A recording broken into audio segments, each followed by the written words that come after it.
The king's scribes were summoned at that time.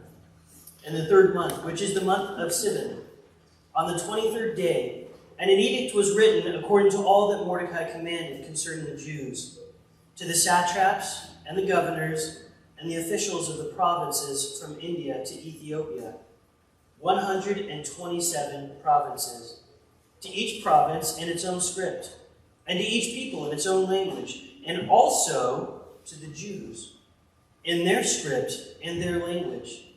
And he wrote in the name of King Ahasuerus, and sealed it with the king's signet ring. Then he sent the letters by mounted couriers riding on swift horses that were used in the king's service, bred from the royal stud, saying that the king allowed the Jews who were in every city to gather and defend their lives, to destroy, to kill, and to annihilate any armed force of any people or province that might attack them, children and women included, and to plunder their goods. On one day throughout all the provinces of King Ahasuerus, on the 13th day of the 12th month, which is the month of Adar, a copy of what was written to be issued was a decree, in every province being publicly displayed to all peoples, and the Jews were to be ready on that day to take vengeance on their enemies.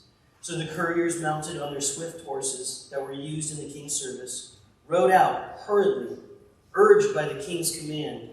And the decree was issued in Susa, in the citadel. Then Mordecai went out from the presence of the king in royal robes of blue and white, with a great golden crown and robe of fine linen and purple. And the city of Susa shouted and rejoiced. The Jews had light and gladness and joy and honor in every province and in every city, wherever the king's command and his edict reached. There was gladness and joy among the Jews, a feast and a holiday, and many of the people of the country declared themselves Jews for fear of the Jews had come upon them. Would you pray with me?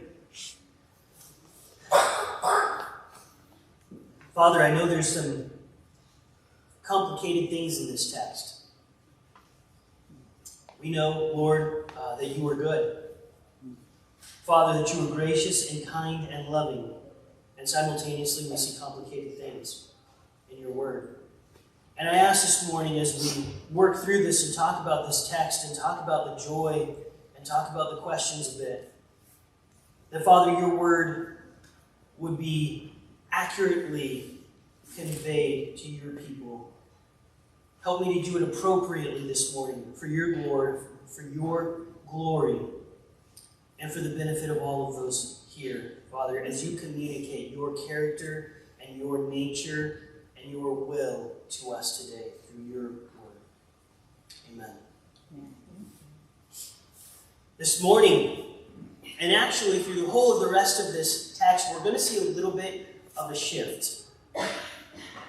Much of the previous sections were focused largely on what was going on with Esther. The book was titled Esther. She's one of the main characters, clearly.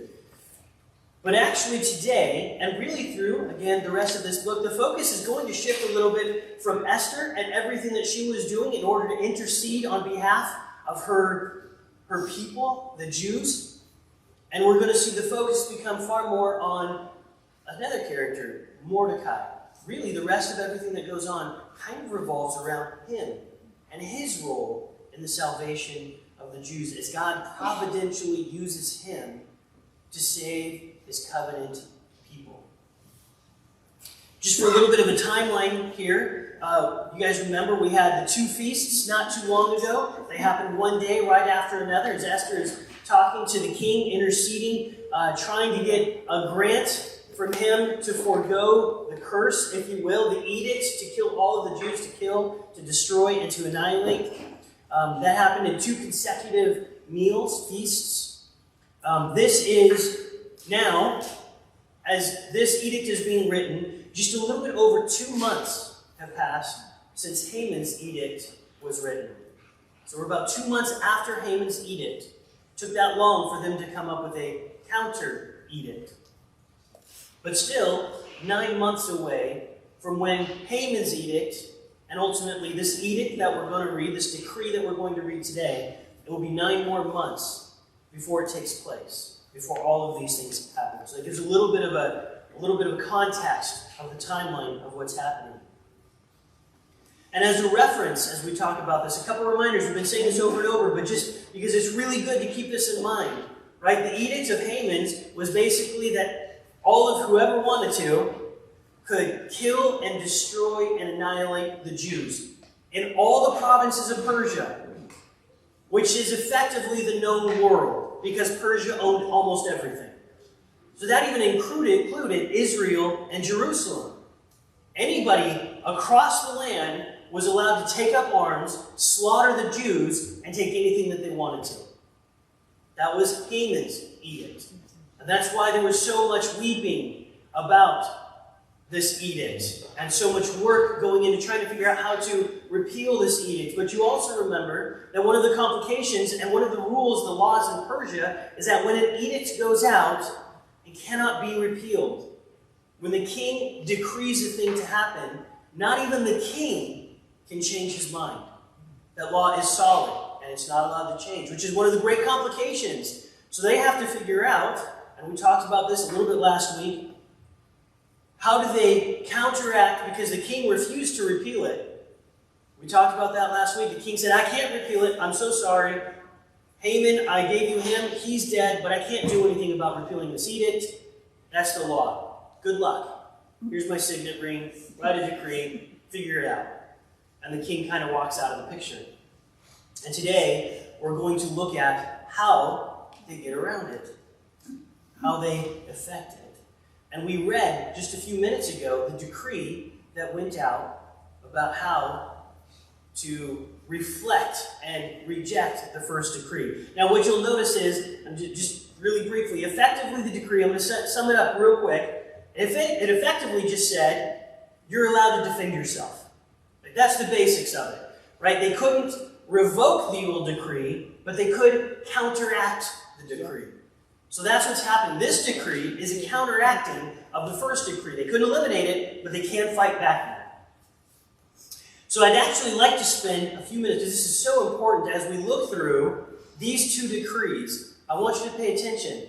The decree of Haman, which I'm sure you guys don't remember, because I had to read through it to remember it, because that's been a few months back. So I'd like to compare with you guys. We did this in our community group a little bit. I'd like to reread the decree of Haman, and pay attention to how much it reflects our text today. So if you want to read along with me, we're going to go back to chapter 3, verses 12 through 15. So Esther chapter 3, and I'm going to read verses 12 through 15, which is Haman's decree against the Jews. And then I might reread our section again, just so you can see them right by each other. This is Haman's decree. Then the scribes were summoned on the 13th day of the first month. And an edict, according to all that Haman commanded, was written to the kings, satraps, and to the governors over all the provinces, and to the officials of all the peoples, to every province in its own script, and every people in its own language. It was written in the name of King Ahasuerus, and sealed with the king's signet ring. Letters were sent by couriers to all the king's provinces with instructions to destroy, to kill, and to annihilate all the Jews, young and old, women and children, in one day. The 13th day of the 12th month, which is the month of Adar, and to plunder their goods.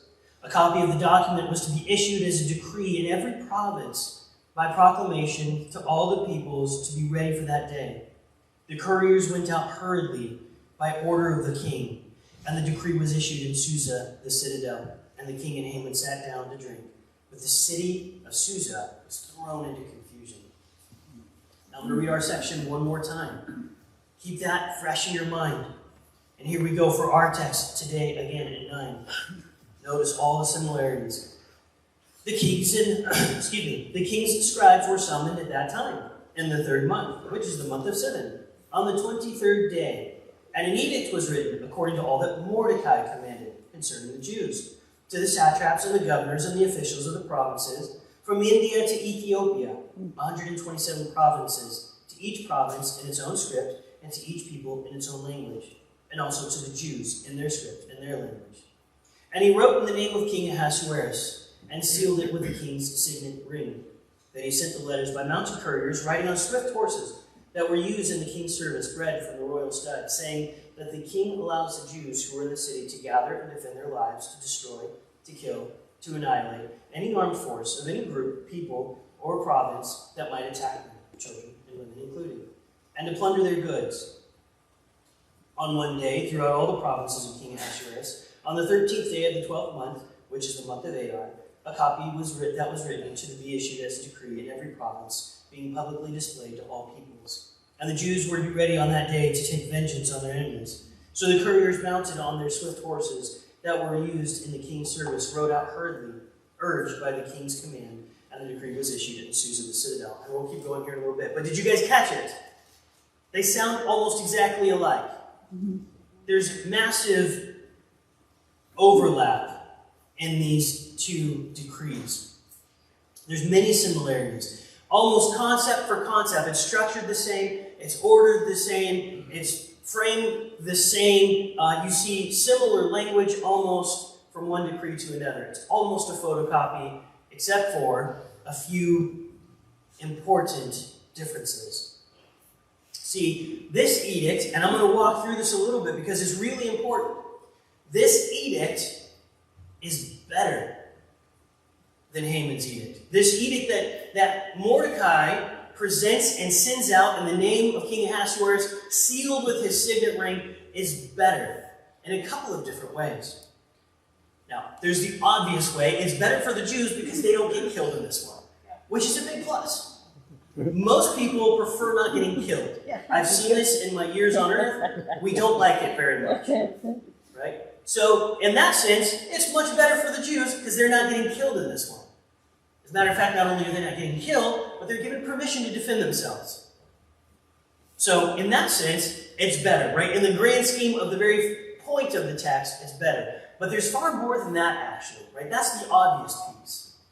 But as you look through this text piece by piece, you see that everything is slightly exaggerated more in Mordecai's edict, right? It's demonstrably better in its language than Haman's edict.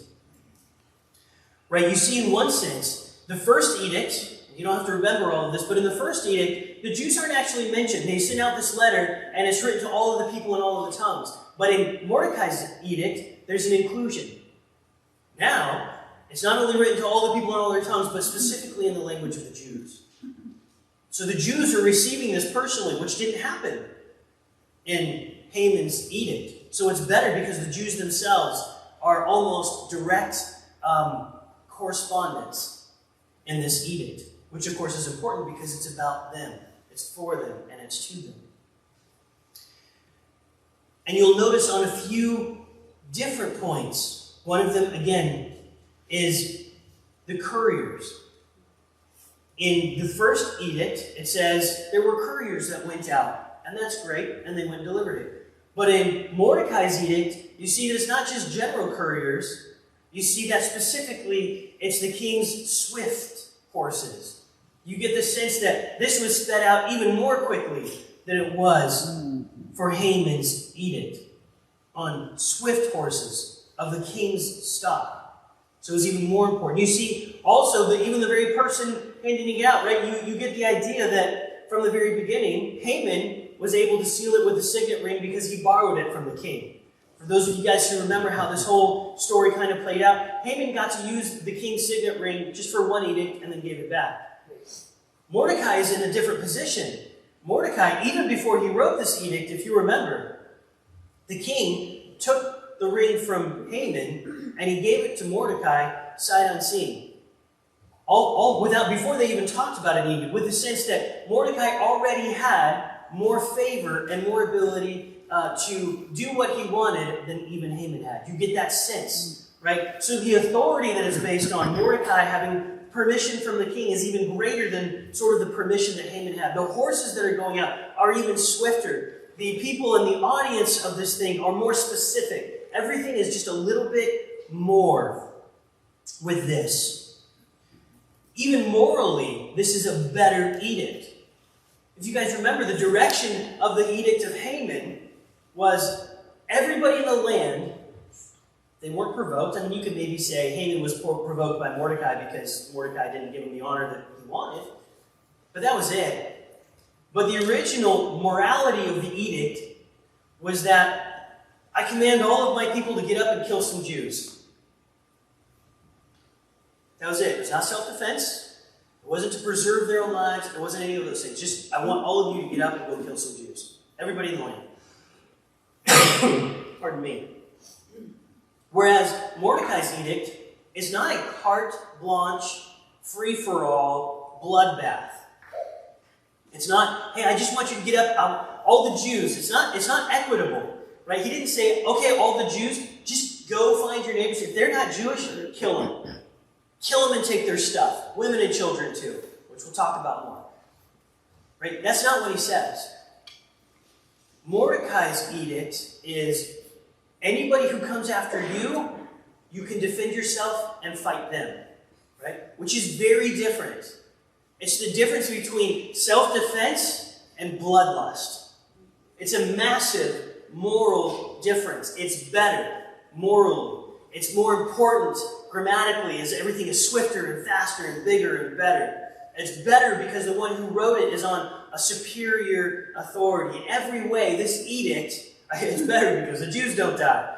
In every way, this edict is superior. It's better than Haman's edict. They're allowed to defend themselves. It's not just open season on Persians and Agagites and everybody they just don't like. So as we see this edict, as we see it go out, we see the permission to all of this happen, right? The decree is done. The plan is in place. The previous decree, again, it can't be revoked, but it's effectively countered. They have permission to stand up and to take care of this. Now, one could almost ask, right? And I think this is a really important piece too. During this time in this culture, historically speaking, well, why didn't the Jews just do this anyway? Right? Why didn't the Jews just say, no, I'm not going to lay down and let you stab me because I don't like that very much?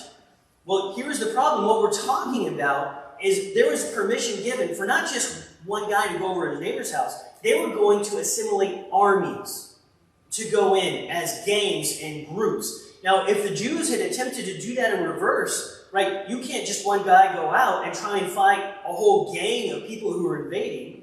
It's not going to work. And if the Jews, without permission, had attempted to gather en masse with weapons and with armor and all of those things, that would not have looked like them defending themselves. Before the king and before the government, what that would have been was rebellion. And then it would have not only been not just self-defense, but the entire king's army would have had permission to come in and to take care of these Jews because they would have been gathering in open rebellion to the king.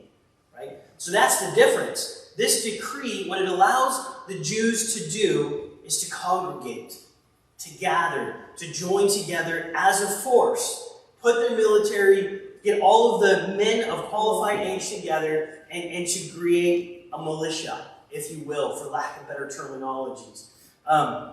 And allow them to defend themselves, which they wouldn't have been legal to do before. They would have had the whole king's army after them too, had they attempted to do that without this decree. So this decree is actually very, very important for their ability to defend themselves. They couldn't have done so otherwise. Right? It's very important.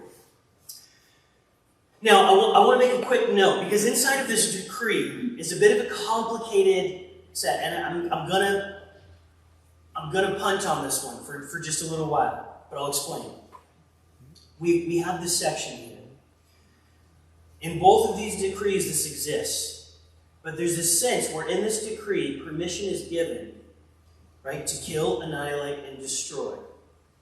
And to some degree, and we're going to keep going even farther than that, to some degree, that's equitable, right? If you have an enemy force coming after you, and as a matter of self-defense, you can make the claim, well, you know what, some of you guys I know here have been in the military or those things. I have the right to defend myself, and if they're shooting at me, we get to shoot back. I get to kill them. They're trying to kill me, I'm going to kill them first. Right? You can make some some people say we shouldn't even do that, but you can make some biblical arguments for that, and I'm with that. But then it extends it out into a place that's a little bit more difficult to make sense of. Because they're given permission not only to kill and annihilate and destroy the enemies who are coming after them, but then it brings up the idea, and their women and their children too. Right? And I don't want to downplay this. There's some people, and if you look at some commentators, if you look on here, they'll try and kind of finagle this whole text to say that what it really means is that it's talking about the Jewish women and children. That's who they're protecting, not that's who they're killing.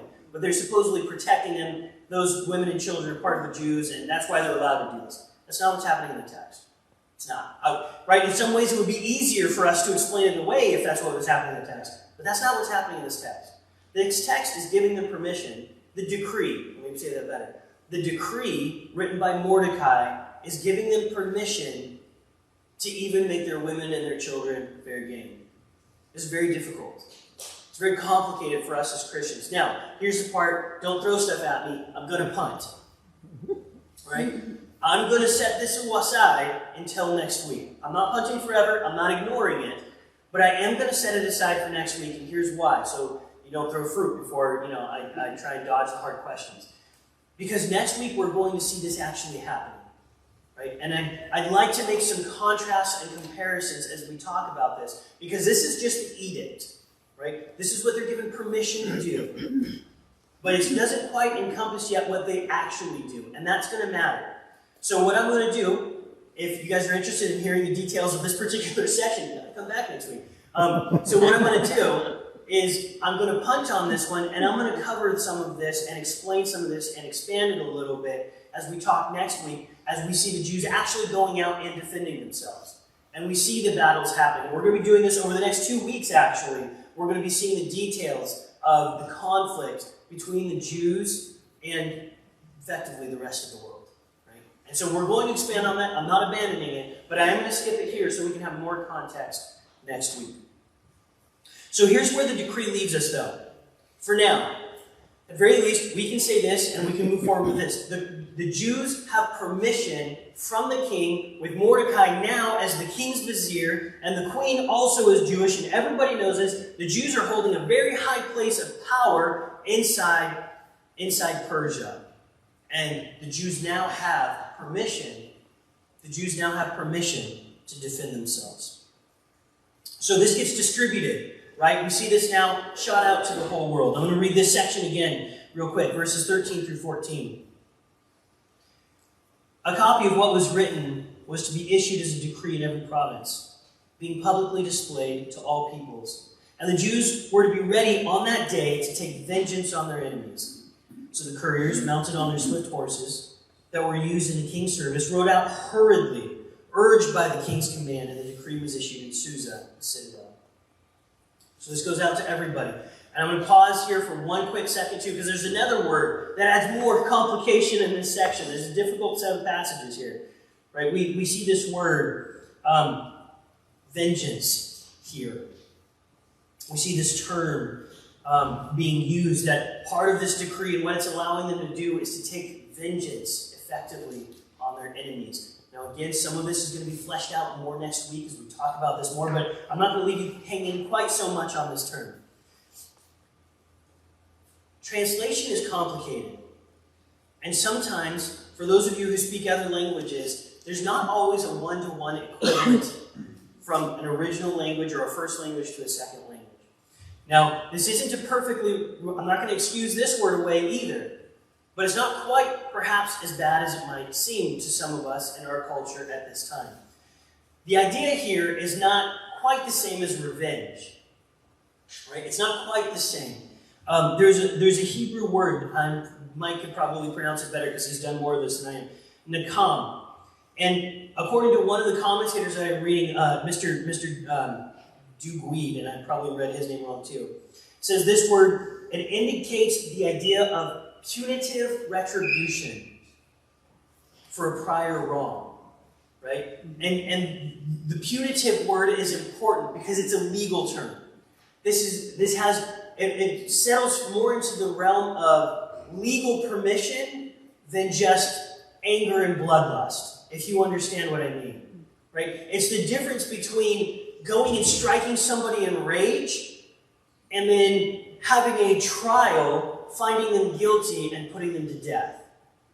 right? In one sense, you could say that when somebody goes to prison for something that they did, that was, in this kind of terminology, that was vengeance, right? They had their just reward. And that's kind of the idea that's being presented here. It's not simply the idea of, I was just so angry, so I beat this guy to a pulp because he kicked my dog, whatever. It's more of the idea of an official, legal, sanctified justice placed on these people, right? So that's important here. So this goes out. It's not exactly revenge here, it's punitive. And the result of this, though, as this decree goes out to the world, and they have permission, because effectively that's what this decree is. You have permission, it is legal, we're giving you legal permission to defeat your enemies, right? There's a legal foundation for this. You have legal permission to defeat your enemies. So they send this out, and it goes up, and all of the spaces, it's placed in public areas where everybody can read it, and for lack of better terms, the crowd goes wild, right? Everybody in the town responds with great joy and with great excitement. And we read here again in 15 through 17. Then Mordecai went out from the presence of the king in royal robes of blue and white, with a great golden crown, and a robe of fine linen and purple. And the city of Susa shouted and rejoiced. The Jews had light and gladness and joy and honor, and in every province and in every city. Wherever the king's command and his edict reached, there was gladness and joy among the Jews, a feast and a holiday. And many of the people of the country declared themselves Jews, for the fear of the Jews had fallen on them. So I'd like to draw a couple more comparisons. We've talked about this quite a few times. Throughout this whole book, it's an ironic book. It's a play, right? It's a real play, but it's formatted like a play. Right? It really happened, but it's formatted like a drama, like a modern-day television show or a Shakespearean play. It's really how this whole thing is put together. And one of the intentions that the author is constantly trying to draw us into is demonstrating the irony, almost the silliness and the reversals, right? It starts off in one way, and then in dramatic prose, this author in dramatic prose shows us this is how it's changed to this crazy nth degree. Good and amazing, it's excellent Hebrew poetry, if you will. And here we see in this section, everything has changed. Everything here has shifted. Everybody's attitude has changed. This is a total reversal, an absolute reversal of how this book started. Everything swings around to the other side. And I want to point one more thing out here too. I think this is an interesting thing to keep in the back of our minds, and it's applicable to us. Nothing has actually happened yet. All of the mood swings, if you will, if you remember everything from back in chapter 3 and the responses, and everybody was weeping and gnashing, they were weeping and gnashing about something that was going to happen. Nothing had actually happened yet. And we see the same thing here too. All of the rejoicing and the celebration and the holidays is all about something that's going to happen. It hasn't happened yet, right? The drama and the shift, and it's shifted wildly, people's emotions in the whole city. And we see, and we'll talk about this a little bit in a second, the city going from confusion and despair, what's happening here, to excitement and joy, and all of it's about something that hasn't even happened yet. But it's an anticipation of something that's going to happen. We're going to talk about it. That's important too. There's a dramatic swing in every category of people. Right? In the city, things change. In the surrounding areas and the way people interact with the Jews, things are shifted. And the Jews themselves, their attitude changes. The Gentiles, all of them. For example, again, in chapter 3, back in chapter 3, verse 15, after the first edict, I read this earlier, I'm going to do it one more time real quick. You remember the couriers went out hurriedly by order of the king, and the decree was issued in Susa, the citadel. And the and the king and Haman sat down to drink. But here's what the city was doing. But the city of Susa was thrown into confusion. Nobody understood what is happening here, and why is this happening, and what's going on. And that's in such stark contrast to our text again here today, where it says in every province and every city, wherever the king's command and edict reached, there was gladness and joy. I got to back up here. In verse 15, It says the city of Susa shouted and rejoiced. Right? So there's a massive shift. Everybody's in confusion over Haman's edict. But here now, the entire city is rejoicing. And it's not even just talking about Jews. Everybody, the whole city, right, is confused and now rejoicing. There's a huge reversal here. You get the idea that in the countryside, right, the people around him, remember the first edict was kind of going out to everybody. Rise up and go get yourself some Jews. Go get them. You almost get the sense of some recall to Nazi Germany here. Rat on the Jews, go take their stuff and take advantage of them. And that's what's happening. But now, at the end of our section, we see something dramatically different from the general congregation. At the very least, you get the idea that people were scared of the king, they were ambivalent about this idea of taking the Jews or what have you. But now we see something, and all of the surrounding people doing something very different. Many of the people of the country declared themselves Jews, for the fear of them, for the fear of the Jews had fallen on them. So now you've got this part where all of these people who previously had an edict to rise up and to kill some Jews are now claiming to be Jews.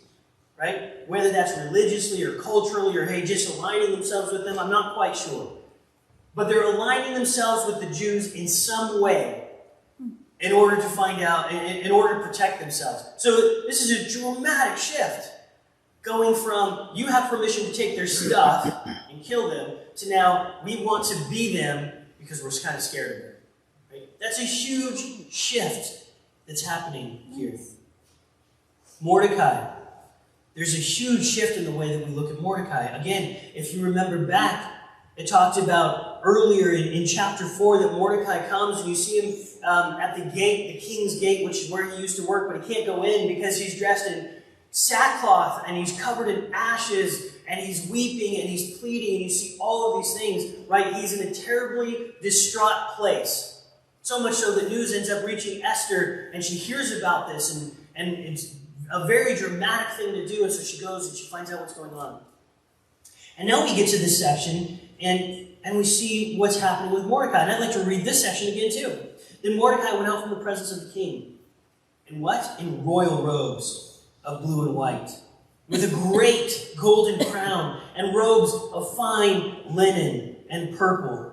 And the city of Susa shouted with joy and rejoiced. Right? So Mordecai went from sackcloth and ashes and weeping to being crowned and glorified even more than Haman ever was. All of these terms, I want to make a couple of points about these. He was clothed in these colors, and all of these colors were representative of the king himself. Right? You get the sense that Mordecai has more honor here than Haman ever did. He's dressed in royal robes, and this crown, it's not quite a crown like you think of medieval times and King Arthur or something like that, but it's some kind of a hood or a display, something that's representing his majesty, right? Everything is dramatic. And you almost call back, for those of you guys who were here at the very beginning of this text, Pastor Mike was preaching on the first chapter, describing the scene. If you remember, in the very first banquet scene where the King Xerxes or Ahasuerus, kicks out the queen because he's annoyed with her. But everything was getting described in these dramatic pictures. The golden goblets and the fine linen and everything was just over the top magnificent. And that general structure, right, is now being applied to Mordecai. Right? Mordecai's not just dressed. He's dressed in fine robes with all of these colors and this great golden crown, and everything is overly dramatic, and it's intentional. The point here is, again, to display and to compare what's changed now. He's not in sackcloth, he's not in ashes, now he's in all of the glory and the finery and the splendor that was once accredited to the king's court. Now, Mordecai has all of it. It's a massive transition. Massive transition. Perhaps what's most, though, is the transition of the Jews, God's covenanted people, who go from mourning and sorrow and anticipation of destruction to joy and celebration. They haven't even gotten there yet, and they have a holiday, right? They've set a whole day aside, and they haven't even fought the battle yet. but they're rejoicing and praising and setting aside and feasting and having celebrations and holidays. And it's still 9 months away before this even happens. But they're celebrating. There is a light at the end of this tunnel for them. There is hope. Their despair has given way to hope, which is huge. One of the things for Mike and myself as we talk about this is it's so hard. I have so much fun. Every week we sit down and we go through and we talk through the text and get all kinds of, so half of my sermons are his and all of his sermons are his. So I can't get all the credit, but it's so great. And one of the things that we come up with time and time and time again are that it's so hard not to make a comparison to what's happening here with the Jews and the way that God has interacted continually with his people. This is a small picture of a greater, it's a paradigm, it's a small picture of a greater thing even. It's hard not to make these comparisons. God saves his people. He keeps his promises. And his people rejoice when those promises are kept. Mordecai's decree is greater than Haman's.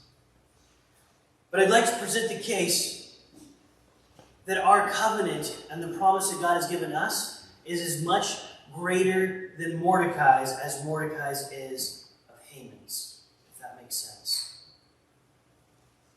And it's hard not to draw a line from the salvation of these people and the splendor and the glory that God has given them to the much greater redemption that he has offered to us. A more permanent redemption that he has offered to us. Our grounds for hope, as I transition a little bit here, the grounds of hope that we have are even greater than the grounds of hope that the Jews had in Persia. Because again, they hadn't even fought yet. They're rejoicing, and they don't even know if they're going to live through the day yet. Undoubtedly, some of them died. We don't know. It doesn't explain. We get some tallies later on in about 2 weeks. We're going to see some battle statistics. But it doesn't give us much in the way of the Jews. It just tells us what the Jews succeeded in. But they don't know that. Here's the other thing. What never changes, life doesn't become more convenient for them. It's not like life gets easier. They still have to deal with all the normal day-to-day stuff. And here's the other kicker.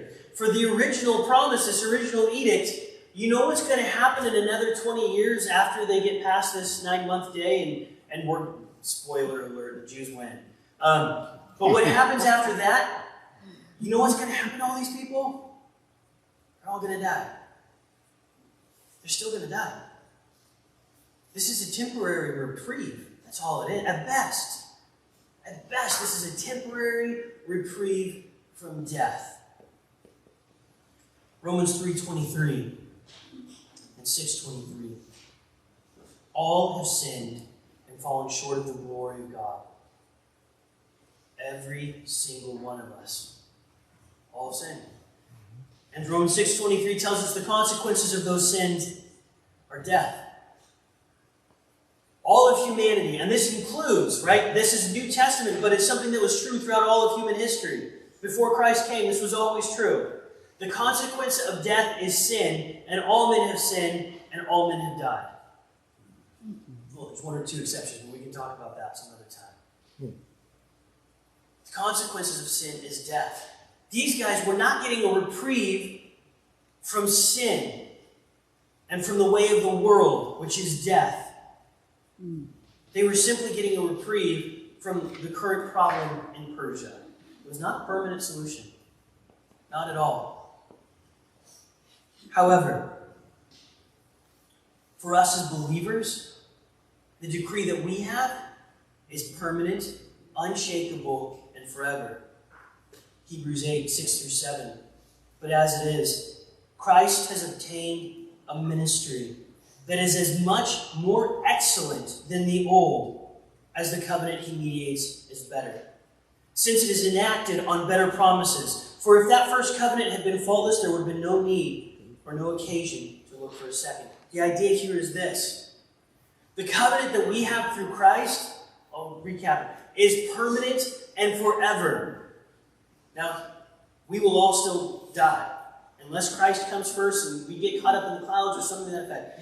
But if he waits, if he tarries, we're all going to die. We all have a date. We had a funeral service here just yesterday for a wonderful woman who served the Lord for 90 some odd years. But you know what? She didn't escape death. We all have that date. But what we got to do yesterday during that funeral service is instead of mourning and weeping, it was beautiful because so many of the people had a chance to rejoice in all that God did. And so many people got to say, we look forward to seeing her one day again in heaven before our King and the God of all glory and standing with her and worshiping our God.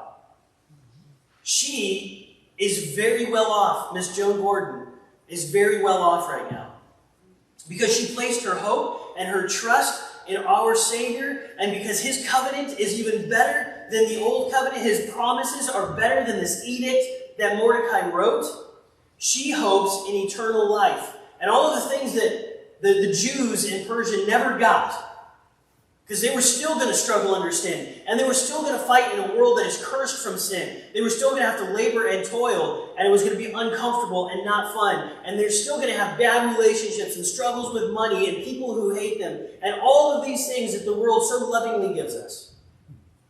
This world is sunk. It's miserable and it's difficult. That's the reality.